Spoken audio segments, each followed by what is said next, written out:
वहीं स्वदेश न्यूज के एसोसिएट एडिटर मुक्ता पाठक ने बात की कांग्रेस प्रवक्ता रागिनी नायक से।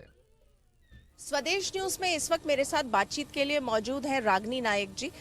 मैम, स्वदेश न्यूज में बहुत बहुत स्वागत है। धन्यवाद आपका। मैंने देखा आप लगातार बनी हुई हैं, कैसे देख रही हैं इस भारत जोड़ो यात्रा को? और मध्य प्रदेश में जो है ये यात्रा, तो मध्य प्रदेश में जो आपका क्या रिएक्शन है? देखिए, अखिल भारतीय कांग्रेस कमेटी की तरफ से मुझे मध्य प्रदेश भारत जोड़ो यात्रा का मीडिया प्रभार मिला है, इसीलिए मैं पहले दिन से यात्रा के साथ हूँ।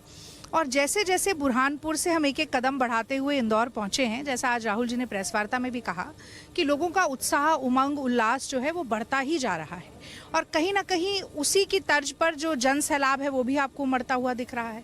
तो सबसे महत्वपूर्ण बात यह है कि जनता का जुड़ाव यात्रा के साथ, यात्रा के मुद्दों के साथ, और राहुल गांधी जी की जो एक कड़ी साधना और तपस्या है, 3500-3700 किलोमीटर चलना कोई आसान बात नहीं है।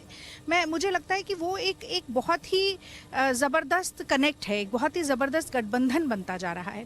ख़ास तौर से आज भी राहुल जी ने कहा कि 2-3 प्रमुख मुद्दे हैं, जो आर्थिक असमानता है, गरीब गरीब हो रहा है, अमीर अमीर हो रहा है, महंगाई है, बेरोजगारी है, समाज में जो धार्मिक उन्माद बढ़ रहा है। मोदी जी के राज में पिछले 8 साल में 3700 दंगे देश में बड़े हो चुके हैं।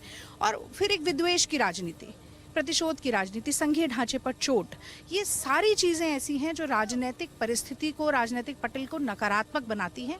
उसे बदलना है, बड़ी लड़ाई है, लक्ष्य बड़ा है। हाँ, उस लक्ष्य की पूर्ति में मुझे लगता है कि उसके छोटे बड़े नफे नुकसान होते रहते हैं। राहुल जी ने कहा उससे कोई खास फर्क नहीं पड़ता। आज एक चीज जो मैंने नोटिस की राहुल गांधी की प्रेस कॉन्फ्रेंस में, क्योंकि कई बार उन्होंने भोपाल में भी लिया हुआ है, पहले तो मैंने अटेंड किया है, जैसे कि बीजेपी या जो भी कहें, जो उनकी एक पुरानी एक इमेज जो थी, और अब जब वो चल रहे हैं, ही हैज़, जैसा कि उनकी बातें जो वो, उससे लग रहा है कि काफ़ी उनके अंदर जो है he is matured a lot, he is really become a different person. देखिए, उन्होंने स्वयं आज ये बात, और मुझे लगता है बड़ी बेबाकी के साथ ये बात कही कि एक तो लोगों की बात सुनने का धैर्य बढ़ गया है।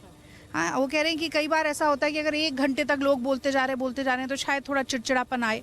अब वो कह रहे हैं 8 घंटे भी लोगों की बात सुनता हूँ, 10 घंटे भी सुनता हूँ, तो मेरे अंदर धैर्य है, वो चाहे कुछ भी कहें। दूसरा, नज़रिया बदल गया, मैं लोगों के मन की बात लोगों के हिसाब से समझता हूँ, उसे अपने दृष्टिकोण से नहीं देखता।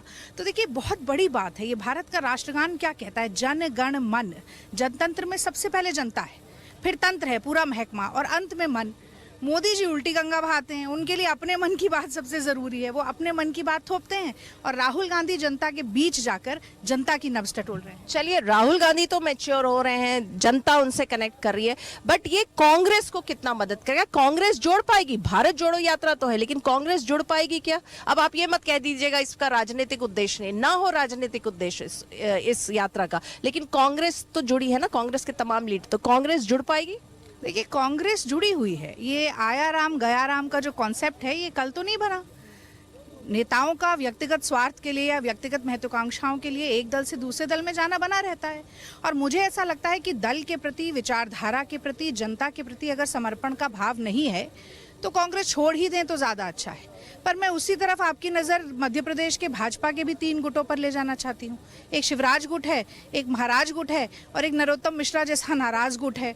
तो मुझे लगता है कि ये सरफटौल कांग्रेस पार्टी में नहीं है, ये तो भारतीय जनता पार्टी में है। और इसी के साथ साथ आप एक छोटा सा उदाहरण और दूंगी। आप यहाँ से जाइए बुरहानपुर, 186 किलोमीटर का रास्ता 6 घंटे में तय होता है। मोदी जी ने वादा किया था कि मध्य प्रदेश में सरकार बनेगी तो हेमा मालिनी के गालों की तरह चिकनी सड़क होगी। शिवराज सिंह जी ने कहा था वॉशिंगटन बना देंगे, और आज सड़क नहीं है, गड्ढे हैं। तो जो साम दाम दंड भेद लगाकर पैसा जो खर्च करके सरकार गिराई, वो जनता के लिए सड़क, बिजली, पानी में लगाते तो आज तथाकथित मामा को कंस और शकुनी न कहा जाता। आप कितना चल रही है? देखिए, मेरा काम मीडिया प्रभार का है, तो मैं वो देखने के अलावा जितना चल सकती हूँ उतना चल रही हूँ। मैं कन्याकुमारी और केरल में भी चली, और इसके बाद मेरे पास दिल्ली का प्रभार है, तो वहाँ की जिम्मेदारी निभाऊंगी। पर मुझे लगता है कि आम जनता जैसे निकल कर आ रही है और जुड़ रही है। हमारे भारत यात्री चल रहे हैं, प्रदेश यात्री चल रहे हैं, पर कितने आवेदन आ रहे हैं, कितने लोग चाहते हैं कि वो चल सके, राहुल जी से मिल सकें, अपने दुख दर्द भी बांट सकें, या कोई एक लक्ष्य है उनका, वो उनके साथ साझा कर सके।